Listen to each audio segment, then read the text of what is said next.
अब ये किसानों की लड़ाई नहीं है, ये देश इस लड़ाई में देशव्यापी एक आंदोलन है।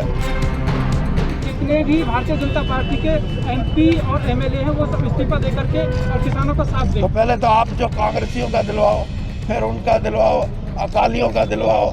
ये नहीं, आप ये बात कोई एमपी आए ना उससे बोलना। मैं 74 साल का हो गया, मेरी जितनी भी जिंदगी है, अब मैं चुनाव नहीं लड़ूंगा, लेकिन किसान की लड़ाई लड़ूंगा।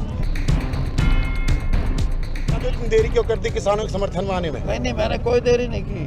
मैं, अगर आप मेरे पिछले इंटरव्यू देखो और मैंने जो बात की है, मैंने यही कहा कि जब तक किसान हमारे जैसे आदमियों को स्टेज पे नहीं आने देंगे तो हम धक्का थोड़ा कर सकते हैं। लेकिन हम किसानों के साथ हैं और ये बात मैंने यहाँ भी कही और कल मैंने पत्रकार सम्मेलन में भी कही।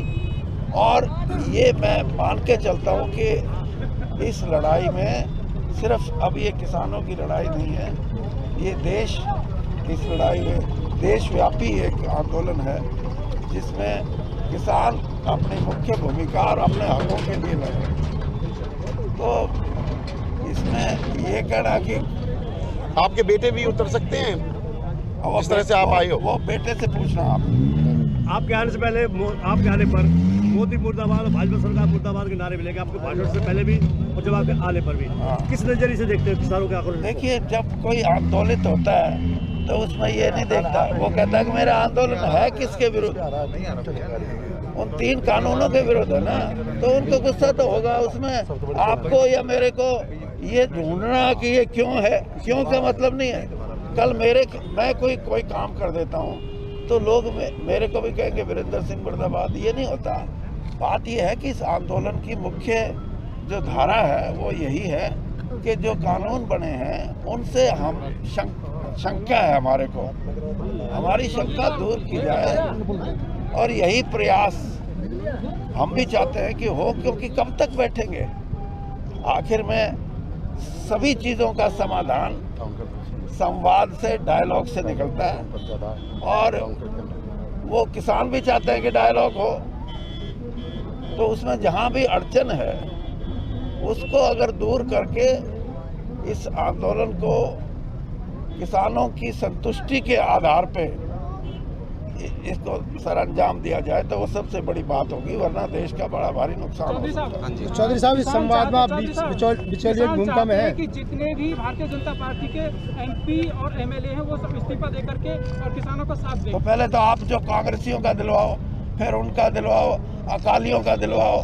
ये नहीं, आप ये बात कोई एमपी आए ना उससे बोलना। मैंने यही जो ये कह रहे थे, मैंने 20 जनवरी 2020 को अपना इस्तीफा दिया था राज्यसभा की मेंबरशिप से। मेरे 3 साल बाकी थे और मैंने ये कहा था कि मैं कोई दलगत राजनीति यानी इलेक्टरल पॉलिटिक्स, चुनावी राजनीति में नहीं करूँगा।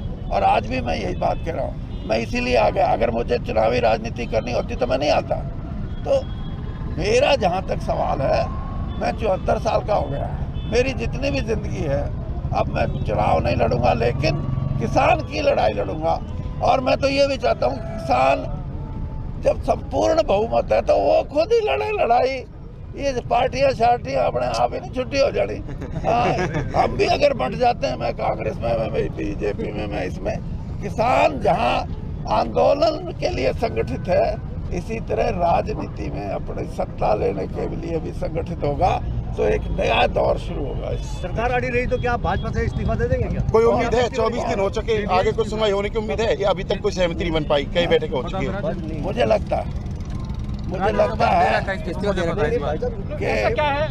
एक मिनट पहले मैंने इनका जवाब। कोई उम्मीद है? कोई उम्मीद बताइए, आप उम्मीद भी बताइए। मुझे ये लगता है कि किसी भी चीज़ का अंत जो है वो कहीं ना कहीं बातों से ही ख़त्म होती है। ये चीज़ें, इनका बिना डायलॉग के, बिना संवाद के कुछ नहीं होता और आसार लगते हैं। राजनीतिक अनुभव है मेरा, मुझे आसार लगते हैं कि, क्योंकि आपने देखा होगा जाट एजिटेशन जब हुआ था तब भी बहुत एडामेंट थे दोनों तरफ से। तब मुझे कहा गया कि भाई बैठ के बात करो। तो मैंने पूछा भाई मामला क्या है, आप आपस में क्यों नहीं बात करते? तो पता ये लगा कि ट्रस्ट का, विश्वास की कमी हो गई। सरकार को उनसे, किसानों से विश्वास नहीं, किसानों को सरकार से नहीं। ये विश्वास बहाली होने पे, डायलॉग होने पे समस्या का समाधान होगा। आप जो आसार बता रहे हैं उसमें किसानों की जीत होगी या सरकार की? पक्की किसानों की। किसानों